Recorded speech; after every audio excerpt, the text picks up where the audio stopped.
Welcome, Plants and Politics. I have an incredible guest today. Very excited. He doesn't even know it's my birthday today. So, this is my birthday present to myself, interviewing Dr. Joel Kahn.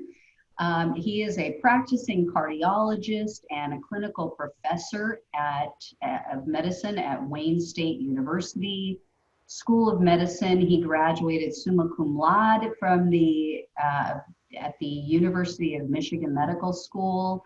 Dr. Kahn is known very famously as America's Healthy Heart Doc. He is triple board certified in internal medicine, cardiovascular medicine, and interventional cardiology. He's the founder of the Kahn Center for Cardiac Longevity in Bingham Farms, Michigan. Is that correct? That's correct. And he authored scores of publications in his field, including articles, book chapters, and monographs.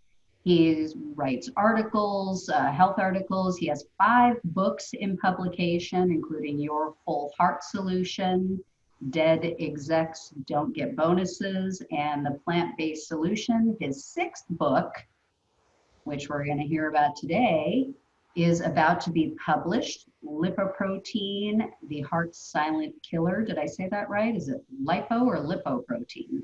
Lipoprotein. Tomato. And he is a regular guest on the Dr. Phil Show, the Doctor Show, Dr. Oz, Larry King Now, the Joe Rogan Experience. He's been on with Bassam Yousef. And he has been awarded a Health Hero Award from Detroit Cranes Business. He owns Green Space Cafe or Green Space and Go Cafe, is that right? Yep. Which is a plant-based health restaurant in suburban Detroit. And he serves as medical director of the largest plant support group in the US, pbnsg.org. You can also find Dr. Kahn online at drjoelkahn.com. And in his spare time, he hangs out with me on my birthday. Bon cumpleaños. Welcome, Dr. Kahn. How are you? Well, I just say, as an older man, 39's a tough one, but trying to get through the day, bon cumpleaños. And I wish I was turning 39 today. couple grappa shots at the end of the day, please. Absolutely. Yeah, it's the big one for me. And I don't 40. I guess wrong. It's 40. I got it. I wish. and I don't mean the big one in a good way. So yeah. They're all good. They're all good. They're all good. So I wanted to have you here. I mean, it's good to see you. It's been too long, almost over 2 years, I think, since my conference. So way too long. But I wanted to have you here not only because, I mean, I think your work is incredible, but I was actually indoctrinated, I guess you could say, into the plant-based world because a friend of mine went and had coffee with me, and she told me about how she reversed her heart disease by going vegan. Right. And I thought it was insane. I thought, this woman has lost her mind. she doesn't understand nutrition, right? But yeah, she was very serious, and she was in her 60s at the time. And so you are the master at this. So tell me about how you came to discover a plant-based diet as a cure, as a reversal mechanism for heart disease. It was a really, really wild acid trip in college. All right, it's not true. My journey in, under 60 seconds was I grew up in a family where we kept kosher. We didn't eat pork and we didn't eat cheeseburgers. And I never heard of vegan, but when we went to university in Ann Arbor, up the street from Detroit, the only option in the dormitory the first week, and it turned out for the last 43 years, but the only option was the salad bar. Soon thereafter, I was in a medical school program in an advanced age, early. I started reading and learning from John Robbins, Diet for a New America, a classic book. It was one of the early foundations. Rachel Carson, Silent Spring, though that was more environmental. And then the very famous Dr. Dean Ornish published heart disease reversal papers. So really literally from the day I started practicing cardiology, I had already been 13 years plant-based. And there was data that this could induce reversal of atherosclerosis. So I've just been very lucky by good fortune, never a health crisis. And I'm over 60 and there fortunately are no health crises in my life, nor my wife who's had the same journey at exactly the same time. Oh. And it's just, the earlier and the better you adopt a clean diet, and I would suggest either a largely or completely whole food plant-based diet, the luckier you are, or the smarter you were, or somebody did you a favor, or maybe you did have a health crisis and discovered that this is a path. But it's made practice of cardiology so enjoyable. And not all my patients are plant-based, but God, they know about it and they know how powerful an option is. So yes, absolutely, heart disease reversal is a real topic. It's a scientific topic. It's actually a reimbursable topic through our insurance companies. They don't pay for voodoo, they pay for science. So we can take comfort that there's lots of things out there we could talk about forever, like chelation therapy, when there's no insurance coverage. There's insurance coverage for heart disease reversal. And that's a very slow, painful, and scientific process through Medicare, Medicaid, and the others. So it's exciting. And one of the breakthrough observations is, the top 3 causes of death in the United States, year after year after year. In fact, heart disease, #1, it's 101 years in a row. We've not been able to kick heart disease off the top of the list since 1919. But it was a breakthrough around 1990 through 1995. Heart disease #1, cancer #2, and lung disease #3. Well, some very bright researchers said, well, that's not really the list. What causes heart disease, cancer, and lung disease? And it's poor diet, inactivity, and smoking. And it turns out in almost every analysis, those 3 habits constitute about 85% of the risk of developing heart disease, cancer, and lung disease, or not. And they actually are under our control. So there's both the necessity to always teach, don't smoke, eat better than average, and be fit. But there's also the potential by taking away the irritant and putting in the solution, quit smoking, eat better, and get fit. We can actually, start to reverse the process. It makes sense. It just took some scientific studies to prove it. So there are things that don't fit into that simple rubric. Dr. David Katz, very famous food commentator, scientist, calls those 3 things: forks, fingers, feet. What does your fork go into? Is it, a mortadella sausage, or is it a edamame salad? What do your fingers go on? Is your fingers going on a cigarette or a cigar? And what are your feet doing? So that's an easy way to remember. If you just align those 3 things, 85% down the road to avoiding heart disease, cancer, emphysema. So, powerful, powerful stuff. It makes sense. But there's lots of tricks. There are genetics, and we'll talk about all that. Yeah. And something I'm fascinated with, I talk about a lot, is epigenetics, which is, everything you're discussing, lifestyle choices and dietary choices can flip those switches. And so, epigenetics, again, people, probably your audience is very sophisticated, but of course we're born with a genetic code that's a combination of our parents, and you can measure it. I've had my entire genome measured. It cost me a couple $1,000s 3 years ago in San Diego. It's less expensive now.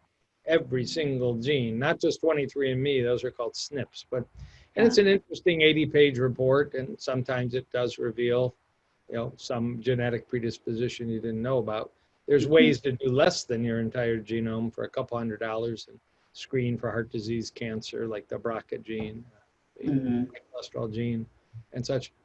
But even, and we all have some, nobody's got the cleanest genes in the world. Everybody's got some risk. But as you say, the worst situation is that inherit some genetic risk and have an unacceptable lifestyle. Now that might be smoking, air quality, water quality, stress. We know a lot about air pollution right now as a very big epigenetic factor, but it modifies what's happening with our genome. Of course, fitness, diet, stress, trauma, and you can activate genes you don't want activated, pro-cancer genes by your environment, the epigenetics. And there actually are ways. I've done this too. I'm an experiment baby. I've had my epigenome analyzed through some swabs in your cheek. It costs you a few $100s. And it gives you a clue as to, these influences from pollution to food to stress. What's your internal epigenetic age? It's a very cool research project at UCLA by a scientist named Stephen Horvath and another one named Morgan Levine. The latest news has been nonstop. Chemicals out there like plastics. Plastics are just evil. And I talk to my plant-based patients. You're working out, you're eating super clean, you're watching your salt, oil, and sugars, partially or totally. You're getting good sleep. But doc, why am I not losing weight? Why is my numbers not coming down? You might be drinking out of Ice Mountain bottles from Costco every day and getting tons of BPA, and BPA affects your hormones and your thyroid, and affects the genetic transcription that you inherit, the epigenetic.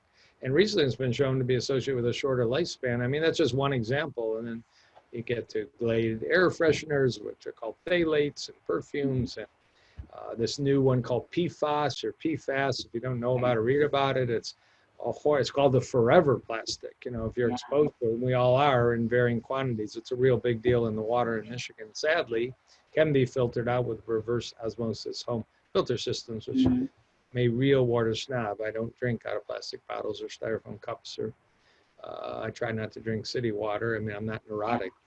Even in my medical office, we have a reverse osmosis desktop system that's made in Los Angeles. Works real great. But, PFAS, it's horrible. It gets stored in your fat tissue. So that's that whole epigenetic. Be as clean and conscious of your environment without being so neurotic that, we're all living in a, face mask bubble right now. But at some point, we got to go back outside and be human again. Yeah. Yeah, no, it's funny you mentioned the air quality, because I literally just did a show yesterday talking about a new study that came out, which showed very clearly that they could induce metabolic syndrome and pre-diabetes and heart disease in mice with just polluting their air. And it was significant, and it was equal to a high-fat diet. So it had the same I saw that too. And it's you think about what's going on now in Northern California. I think mainly, I don't think you have too much in Ventura County, but it's going around Santa Rosa, and the fires and air quality. It's taking a over and over and over in that area. It's taking a terrible hit. And the classic example of that was, I think it was the 2008 Olympics were in Beijing, a very polluted city, but they turned the factories off for a few weeks before. Air quality improved, and heart attack rates dropped dramatically in Beijing. And when they turned the factories back on, they returned back to normal. There's clear data that air quality can be a trigger for stroke and heart attack. In fact, there's data the closer you jog to a freeway, the higher is your risk of heart disease, as opposed to if you jog in the natural park. So try and be mindful. None of us can be perfect at it, but home air purifiers are a reasonable option. Yeah, I have a training program for women over 40, and part of the program is teaching them how to get toxins out of their life. But yeah, I tell them it's an ongoing process. It's not like you detox and then you're done and you're good forever. You have to make a conscious effort, as you said, to remove these things from your environment as much as possible. Sounds like marriage counseling. Get the toxins out of your life. Yeah, sometimes that is the toxin. Lighten it up a little.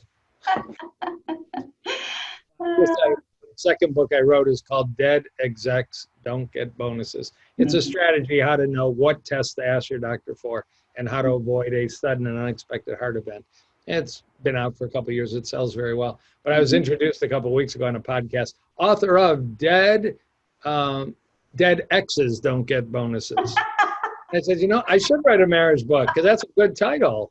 That is a good one. Yeah. Right. You don't want to be the one that's the dead ex. That's for sure. Yeah. But it could be misinterpreted that you're saying if you don't want to have to pay your ex money, that you should maybe bump them off. So no, we don't want to imply that. Yeah. Too funny. So, I mean, you had some incredible, you were at, for people watching, Dr. Kahn was the featured speaker. He was the keynote speaker at an event I had a couple of years ago.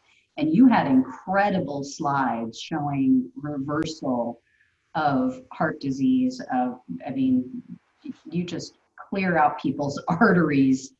Just happen to have one right here. Oh, Well, awesome. so, again, in just a couple minutes, but it wasn't known that it was possible. I mean, there's pioneers who braved the question. They actually go back longer than we thought. There's this crazy wacko doctor of blessed memory named Walter Kempner, MD. Came over from Germany before World War II, established a lab at Duke, and he started treating patients with, this is 1938, 39, 40. I mean, medical therapy was very limited. People with like end-stage kidney disease, kids with high blood pressure and heart failure, people whose eyes were being degraded by hypertension, diabetics. He'd put them on a diet of white rice, sugar, scraps of fruit, and just a couple scraps of chicken during the day. But it was an extremely low saturated fat diet. And it's all published, and it's actually felt to be authentic that diet could influence disease. I mean, that's really the common. It became what's very famous called the Duke rice diet, which existed for decades. It actually still exists in Durham area around Duke. But after that, an internist in Los Angeles, right by you, if you go to Cedars-Sinai, the medical auditorium is called the Lester Morrison Auditorium. Dr. Morrison in 1948, 1949 started treating his heart attack patients. There was no therapy for heart attacks. You were lucky if you even survived one back then, with a naturally low-fat diet. But he actually did it in a randomized way. He published the science. So this was not just some quacky experiment. And he found that his patients that followed his suggestions on one sheet, no gravy, no liver, no cheeses, no ice cream, they actually, most of them were alive at 5 and 10 years, and none of them that were in the other group that had their diet not modified. And that built a base for Nathan Pritikin in Santa Barbara. Then he came down to Santa Monica. He didn't actually document the reversal of heart disease, but he had patients that just, their lifestyle improved so much and their lifespan improved so much, it was pretty clear something good went on. He just didn't have them go through actual determination. And then, of course, Dr. Dean Ornish, who influenced my career greatly in 1990 when he published actual catheterization films. Here are badly blocked arteries. Half of you follow the American Heart Association diet, which is the classic moderation and everything kills. They got worse and worse and worse. Half of you follow a whole food, plant-based diet. Manage your stress with yoga, meditation, breathing. Get off your rear and walk 30 minutes a day and quit smoking with group support. And he showed that when you came back a year later, less blockage. You came back 5 years later, much less blockage. Fewer hospitalizations, better stress tests, better quality of life, better sexual function, all published in the finest journals in the world. So this has been out there, and it should have revolutionized medical care. You can reverse the #1 killer, because by 1990, this has been the #1 killer since 1919. We had a lot of millions of people have died and didn't have very good recourse, but it's not reimbursable back then. Doctors don't understand it. They like to eat, fried chicken and French fries. They don't want to change their own diet and be a good example. So it took 20 years, but in 2010, 20 years after Dr. Ornish's first publication, our Medicare system, our Medicaid system, and now almost all insurers looked at the data and decided if you can find a Pritikin heart disease reversal program, of which there's a few dozen around the United States. You don't have to go now. It's in Miami is the headquarters. Or if you can find an Ornish heart disease reversal program, of which there's a few dozen around the United States, we'll pay for you to reverse your heart disease because it's going to be cheaper in the long run for the insurer than stents, than bypasses, hospitalizations.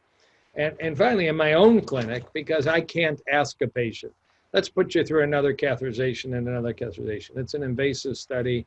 There's also a CT scan you can use with iodine, but it's a radiation study. I have a way in my clinic of looking at your carotid arteries going up to your brain. Very important, big blood vessels, very easy to make pictures. And we use some computer software. And we make these pictures, and it's a little hard to see, but these are the carotid arteries up to the brain, and you can see little spots of plaque. But since it's hard to see, I'll just tell you, this is just an example. It just happened to be sitting on my desk. I didn't even prepare it. In 2017, happens to be a man, 53 years old, but his arteries look like a 63-year-old man. People don't like they're told that. All of a sudden, docs, you mean my cholesterol, my blood pressure, my blood sugar, my smoking is really bad for me? Yeah, you're 10 years older than your birthday. But 3.5 years later, he comes back. So he's not 53 now, he's 56. And all these measurements show his arteries are like a 51-year-old. He lost 12 years of artery age when he got 3 years older. That's what happens. That's when you apply integrative medicine and science and lifestyle medicine and science. And you have a way to measure that's objective. And it's amazing. I see it all the time. So yeah, I'd like to look at their heart arteries. It's just not easy and not accessible. So we substitute a very important artery. Yes, reversal happens. So that, and more important than that, try not to get to the disease. I put a picture on Instagram today of what normal heart arteries look like. It's the most gorgeous array of network of blood vessels that branch and branch and branch, creates this amazing, like tree-like network of blood vessels through your heart. And we just mess it up. We mess it up occasionally by genetics, and that's sad, and you can measure, but it's not routine. But we mess it up by, oh, one more cheeseburger, one more ice cream float. I'll skip the gym today. I like my Marlboros, or you know, maybe vaping. You know, probably not the cleanest habit in the world to do hookah, and no, it's just toxins we put in our body. And you don't have to be perfect. I mean, if we ask people to be perfect, we're not going to have a really big community we're working with. Right. And it starts early, right? I mean, I've read really early. Yeah, I mean, in your early 20s, if we there's a kids. classic study. The worst study was Korean soldiers that died at age 21 in a blast and had autopsy. 80% of them, 21, 22, had evidence in their heart arteries of plaque, of which 15-20% of them, it was actually pretty severe. Actually, over the years, those numbers have gotten a little better, because more people, even at that age, are treated with high blood pressure medicine, cholesterol medicine. I think treated with lifestyle, but at least they're getting some treatment. And the youngest, I've done some ultrasounds in my office in the late 20s, and you can see plaque if there's a reason, if there's a lifestyle, if there's a family history. Yeah, so this stuff is there, and it probably does start in our late teens. Some studies in Louisiana have taught us that. So get your kids eating healthy while you eat healthy. You're doing them, even if they fight you a bit. But get some broccoli in them, get some brown rice in them, get some bean fajitas in them or something. But show them how important it is. Yeah, I tell women that if they understood what they were doing to their children just by what they're putting on their plates with the standard American diet, they would turn themselves into Child Protective Service. Important point, but it's true. Yeah. And I see plenty of women, but I challenge my men. If you knew you were 10 cheeseburger and fries away from permanent erectile dysfunction, would you eat your way through those 10 cheeseburgers and fries? Because you might be 10 away. That matters. That clogs up arteries. That's the reason you're in here complaining of, you ran out of your Viagra and it doesn't even work anymore. So pay attention. Yeah, I was going to ask you about that, because that's often the first sign that a man has something going on in his arteries, isn't it? Yeah, very often. There's a couple little subtle clues, and not all of them are male only. But, some women and definitely men lose hair early in life at the top of the head. That may indicate kind of an imbalance of oxidants and antioxidants. And I mean, it could be hormonal, it could be some other reasons. Graying early has been associated. There's not the strongest deals, but graying early, being 28 or 34 and pretty gray, is a sign you've got some imbalance going on. You need some oxidants. They're called catalase, and even I've learned lately ashwagandha, which we think of as a herbal stress drug, has a pretty powerful antioxidant profile. Can help keep your hair dark, and in the process keep the rest of your body healthy. Those are a couple clues. It's a very interesting one everybody should look at after this interview. It's called a diagonal earlobe crease, DELC, diagonal earlobe crease. If you want to see a picture, you just go to your search engine, look at Steven Spielberg. You'll see I use him in every lecture. Deep. I hope somebody has told him about this. I'm sure he has. But it turns out a internist in New York City 50 years ago published a paper, and his name was Dr. Frank. So it's called Frank sign. That in his practice, if you had heart disease, he noticed there was a high frequency of this deep crease, not due to wearing an earring. If you didn't have heart disease, you didn't see it very much. Well, that has been substantiated in the last 10 years by using advanced heart artery imaging. It's about 70% accurate. You shouldn't freak out, but if you see this diagonal earlobe crease, men or women, you should definitely ask your interest. Can I have, updated cholesterol labs, blood sugar labs? What's my blood pressure?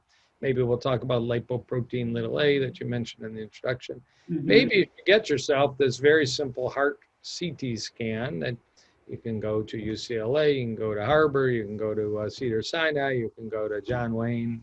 That's an airport. I don't know if there's a hospital in Orange County, but lots and lots of, any place for about $100.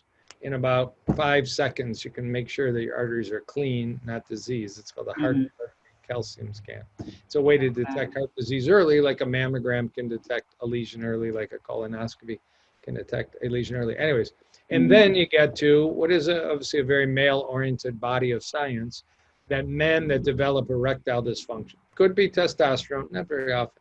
Could be relationships, could be thyroid, could be injuries from riding their bike 150 miles and such. But very often it's vascular, and it's the first sign before chest pain or emergency room visits. It may be 3 years on average. So again, the problem is they mention that to their doc and they get a script for generic Viagra or Cialis. They don't get a script for that heart artery calcium CT scan, which they should get. They don't get a full panel of blood. And you have an opportunity to potentially save their life, protect them from a heart attack, and you really have missed the boat. So it's a sign of aging to lose the power of the pole. You should lose it. Yeah, I often say that traditional medicine doctors treat the leaves, and doctors like you that treat with integrative medicine, and you treat the roots. That's true. Yeah, there's that very famous kind of functional medicine picture where the roots are genetics and environment and food and stress and sleep and infection and allergies and such. So you're absolutely right. And it's actually a very fun way to practice. It just sometimes takes a little more time. Yeah. Do you find that your patients are receptive to it for the most part, or? Yes. I mean, hunting for root causes. I mean, a very common consult might be somebody with blood pressure on a couple of medicines really wants to get off blood pressure medicine. Well, that's like a classic. So we've got to look at your nutrition and your sleep and sleep apnea, certainly simple things like thyroid and your stress management, coping skills, and vitamin D and omega-3 and lots of things. You go down the path, might be able to slowly, carefully wean some of that off. Now, if they'll really dive into do 10 days of a true north, of a real good, green juice, plunge into total change of diet. That's what they do at places like Dr. McDougall's retreat and True North in Santa Rosa. Within 10 days of going home, 80% of people are on less or no blood pressure medicine. And if they can sustain that, they may be able to do it. Here, I don't do deep plunges. We do it gradually unless people are willing. But so the searching for the root cause, genetics, allergies, toxins. Toxins are a big deal, like we mentioned. Occult infections and stress. Stress a big one. Of course, food. Oh yeah, absolutely. I had a teacher just was talking to an 85-year-old man from Houston. I had on the phone today. Delightful man. His boss used to be Dick Cheney in the oil business. But and he didn't get shot. He's dealing with a little bit of congestive heart failure. And I mentioned, that he buys his food at Whole Foods, nice place, but a lot of chicken gets injected with salt. And they do that because it plumps up right before they weigh it and put the price on, so you pay more money for a pound of chicken than maybe it was only 0.95 of a pound. But and there are chicken, and I don't eat chicken. I haven't eaten chicken in over 40 years, but some will say not salt injected. And if you're dealing with blood pressure, just that one little subtle clue, along with watching for hidden salt in breads, hidden salt in pretty much anywhere you go, is sometimes the clue to get you off a medicine that otherwise you're going to be stuck on the rest of your life. Yeah, I mean, I guess we can be grateful that they're not washing it with arsenic anymore or injecting it with arsenic. So we hope not. The rice might be.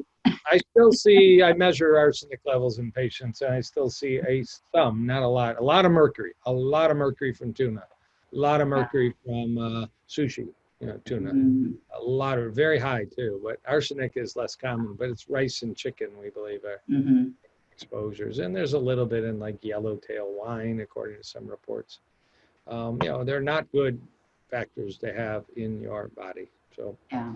don't have a sushi tuna birthday cake tonight. No, I will be skipping that one. Good. Wasabi cake. Have Yeah. wasabi cake. But Yeah. So what, I mean, I think I know the answer, but why do you think our food pyramid really, still doesn't change? Why do you think our government still isn't embracing these ideas and prevention, true prevention? The food pyramid, which is usually more often now presented as a food plate by the USDA and Canada and Australia and PCRM.org and all. It has improved. I mean, the 2015 USDA guidelines talked about 3 eating patterns that were recommended. One was some healthy American pattern, not really clear what that is. Second one was the Mediterranean diet, which is not it's an anti-red meat diet if you really follow it. It's a pro-fish, legumes, olive oil, red wine, water diet. And then the third one was the vegetarian pillar was the third one they recommended. That was the final recommendations.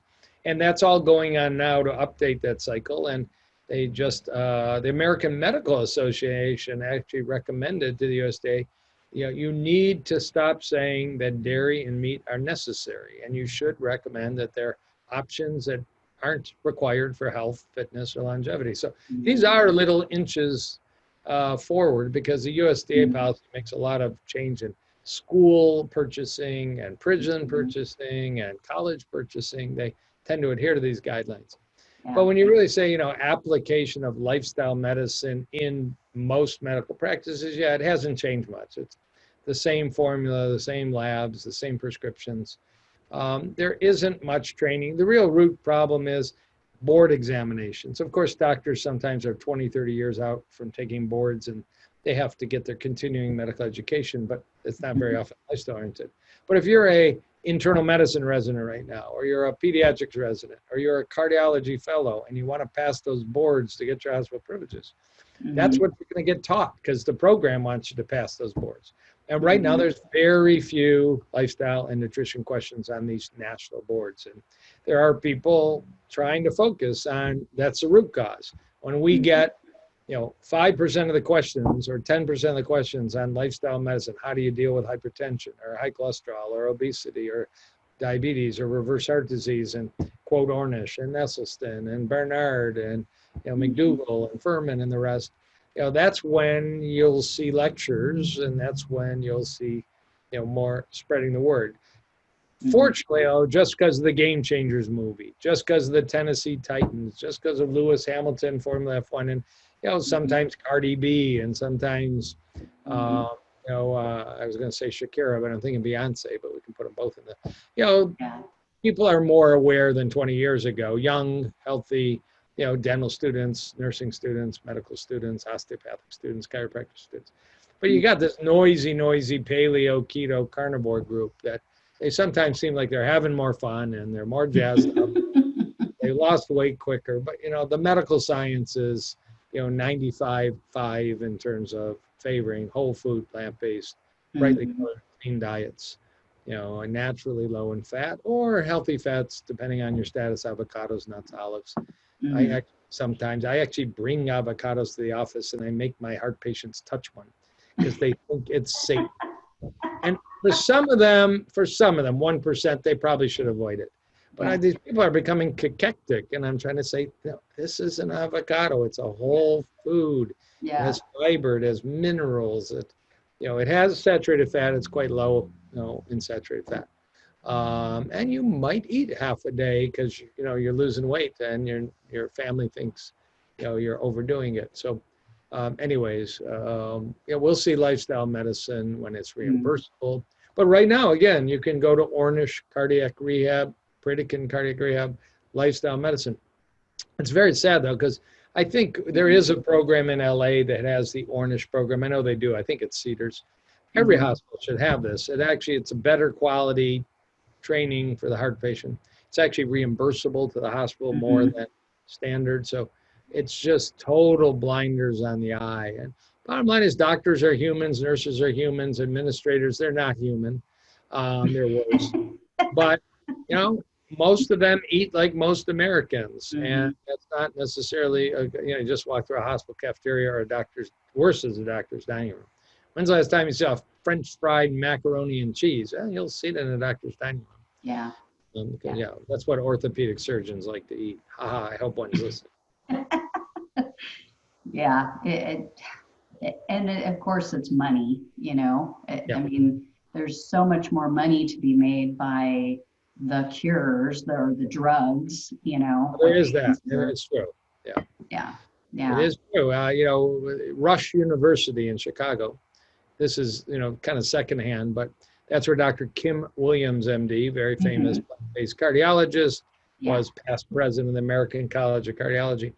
That, he influenced, last I heard, there were like 25 faculty members, and over half were now plant-based cardiologists. And there actually was a drop in volume of referral to bypass, referral to stents, because half the patients were getting, please watch Forks Over Knives. That's all you ever have to do. Take exactly 30 seconds with a patient, take out a prescription pad, right? Please watch Forks Over Knives. Please watch Game Changer movie. One person out of 10, you just change their life more than you ever felt. So that was going on at Rush, and it had a measurable impact. So they didn't fire them all, but you're right. Administrators get a little worried about that. Yeah. Yeah, and you're right about the Forks Over Knives too. I mean, that's what started me, after my friend told me, she said, watch Forks Over Knives, read the China study. And I mean, the science was just irrefutable. It was like, I can keep trying to deny it, but we'll talk about now the science that's been added on for type 2 diabetes, for many autoimmune diseases, for arthritis and lupus, for migraines, for congestive heart failure. Yeah. And God bless this patient I talked to in Houston today. He goes, isn't there data for whole food plant-based diets and congestive heart failure? I said, whoa, I wasn't even going to pitch that to an 85-year-old Texan.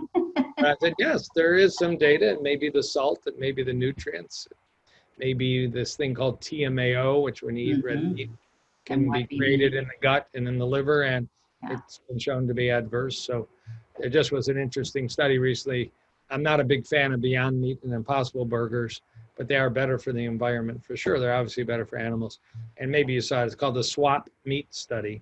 But if you eat 2 beef burgers a day or 2 Beyond Meat burgers a day, there was better weight loss in the Beyond Meat. There was better cholesterol drop in the Beyond Meat. And this product called TMAO was lower than on beef burgers. So it's the first demonstration. They may not be great choices, but they may be better than a beef burger.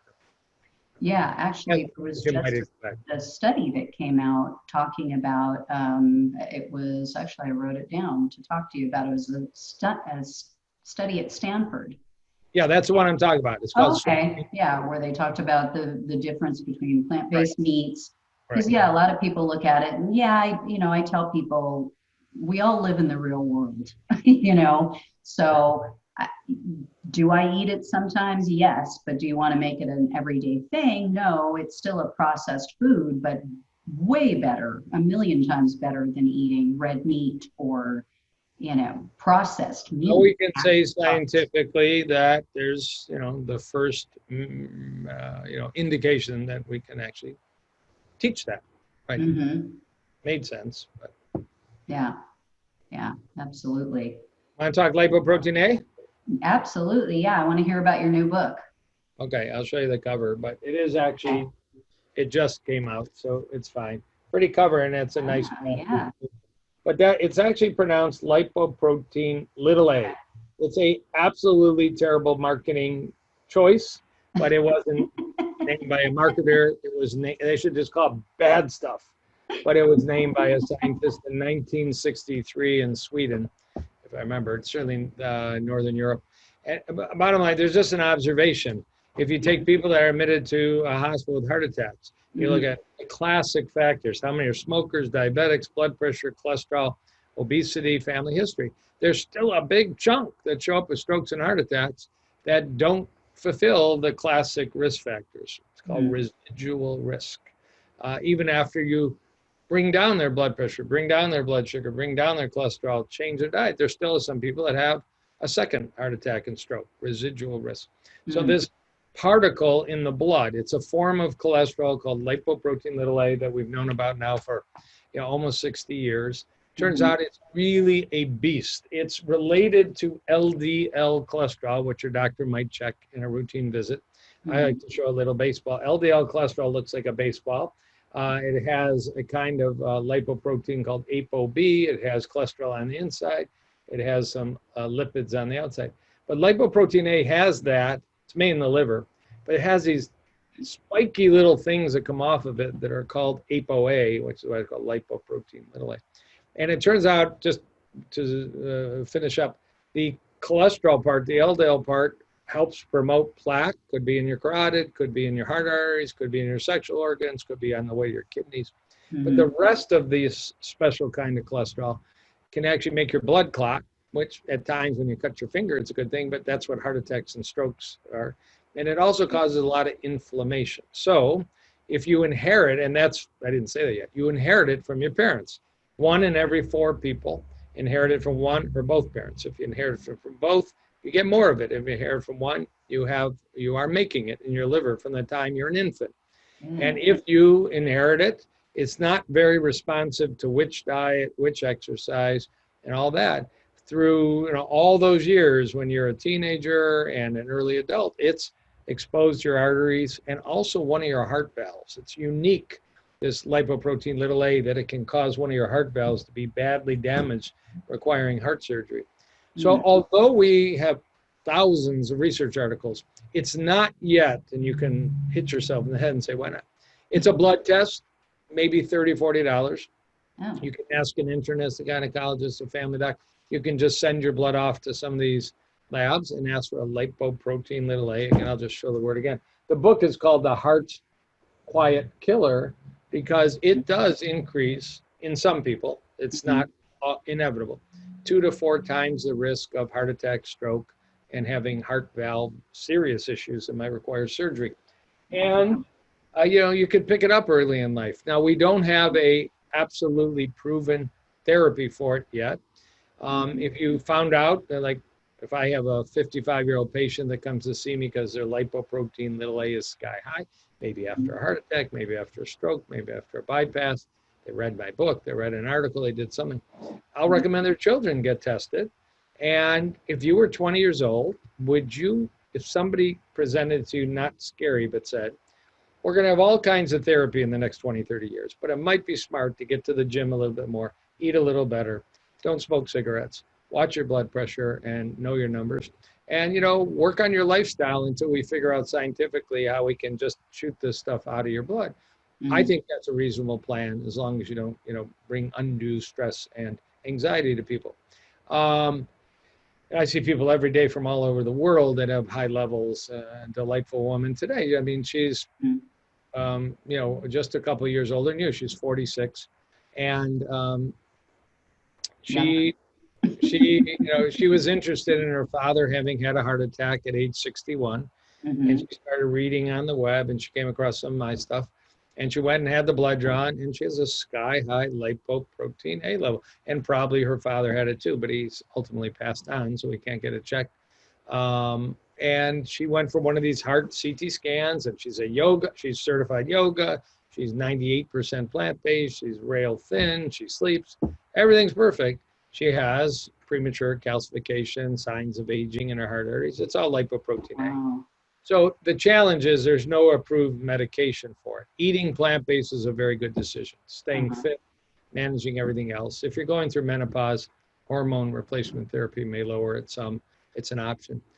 There's a vitamin called niacin that's widely available. Cardiologists don't love it as much as we used to, but I use a lot of niacin. It can lower lipoprotein little a quite a bit, but you have to work with somebody who knows how to do it.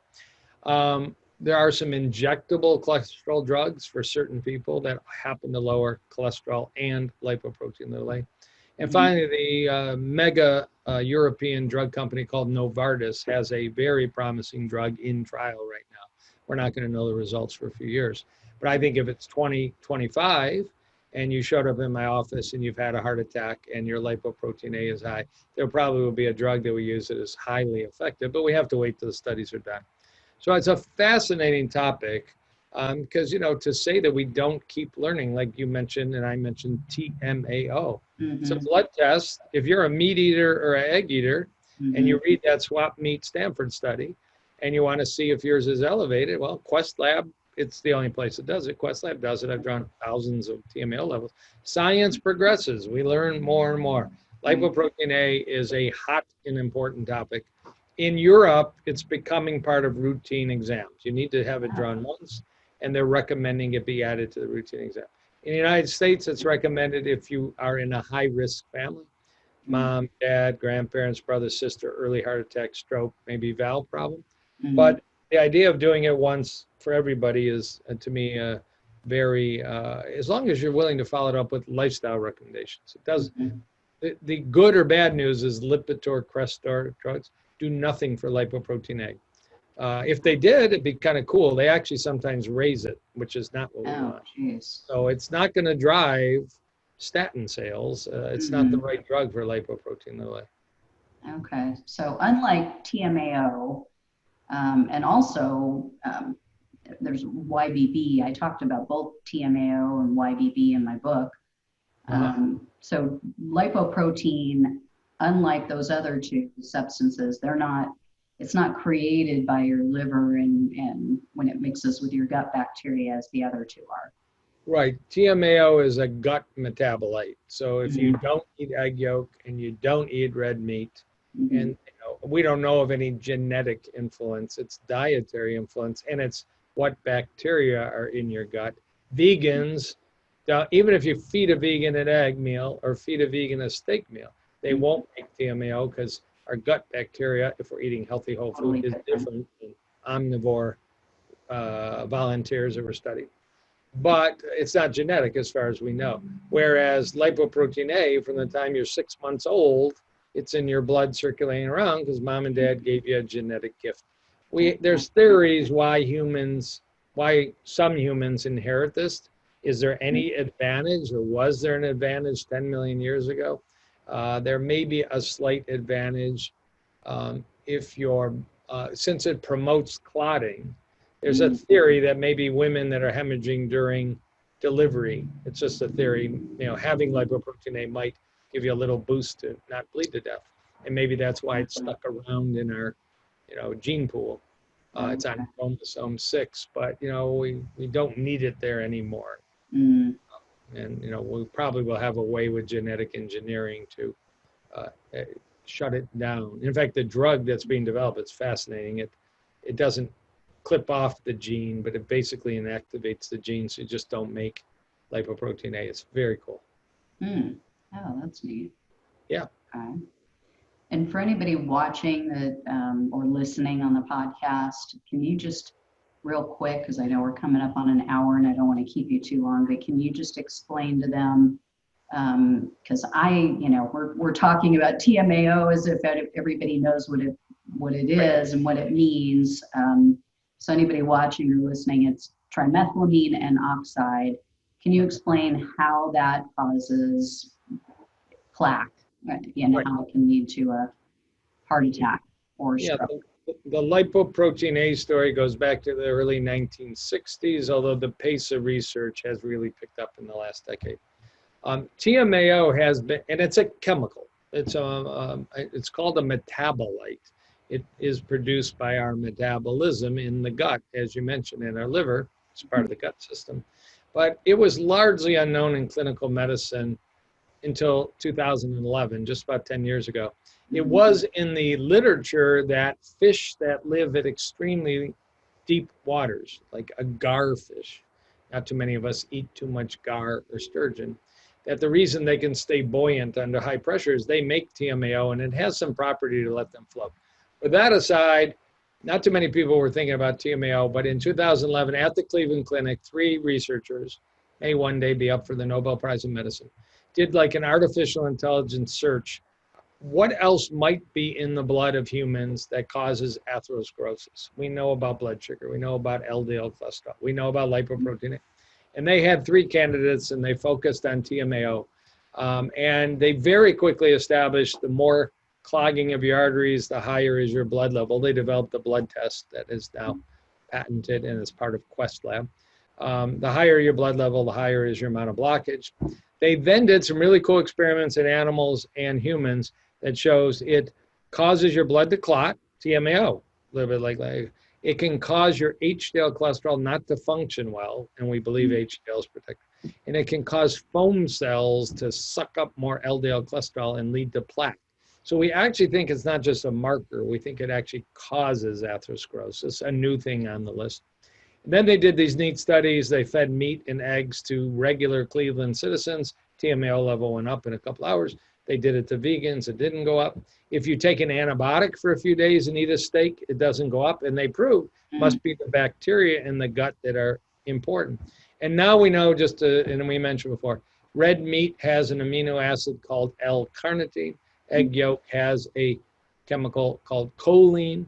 These can be converted in the gut if you have the right bacteria of an omnivore to something called TMA, which hits the liver and be converted to TMAO. So you can have a blood level of TMAO. It turns out by eating a lot of red meat or egg yolk, you might have a high level. It's possible eating certain fish. It's not all fish.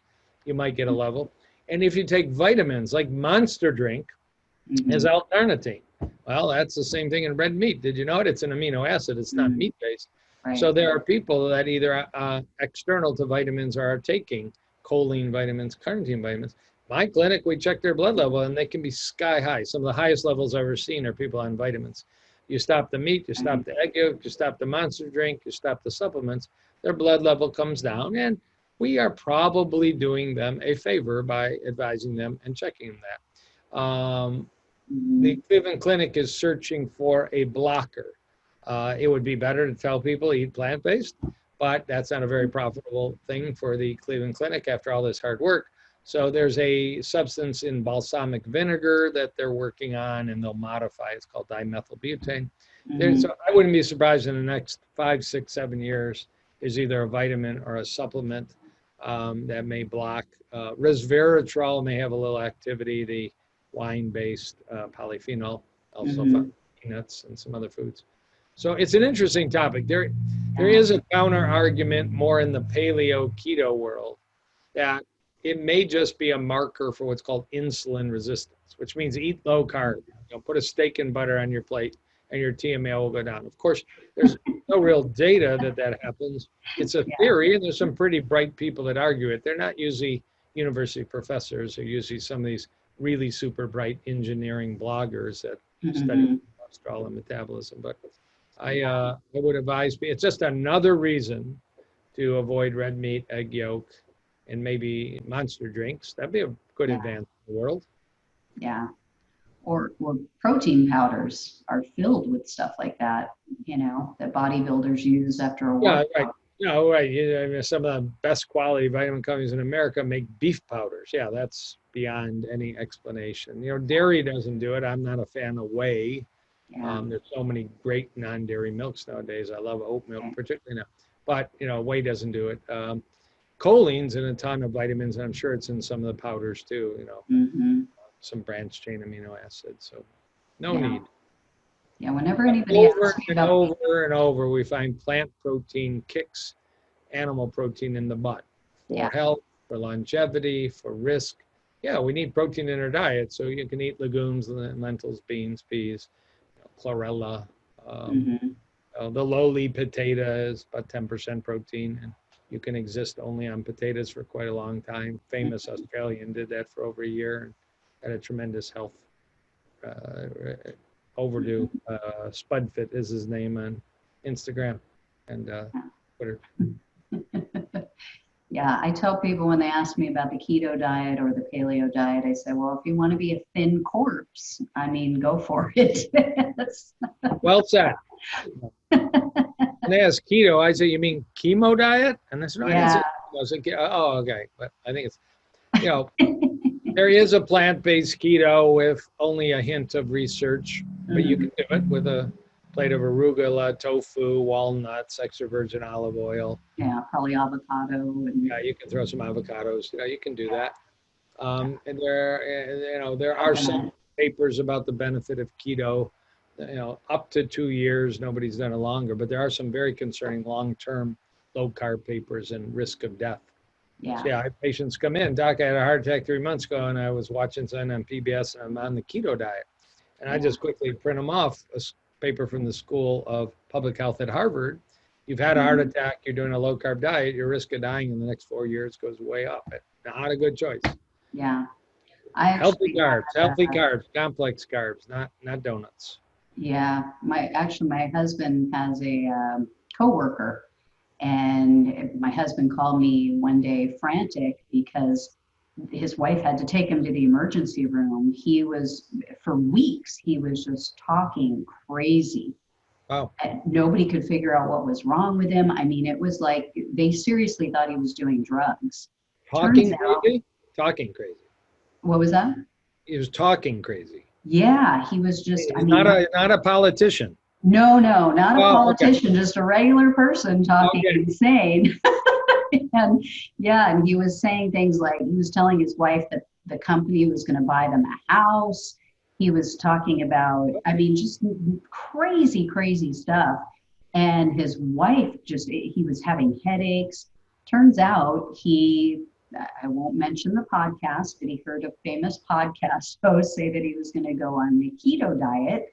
And so he decided to try it too. Bulletproof. Sorry, I had a sneeze. I'm sorry. Actually, it wasn't. Okay. It wasn't. I'm not a fan of bulletproof either, but.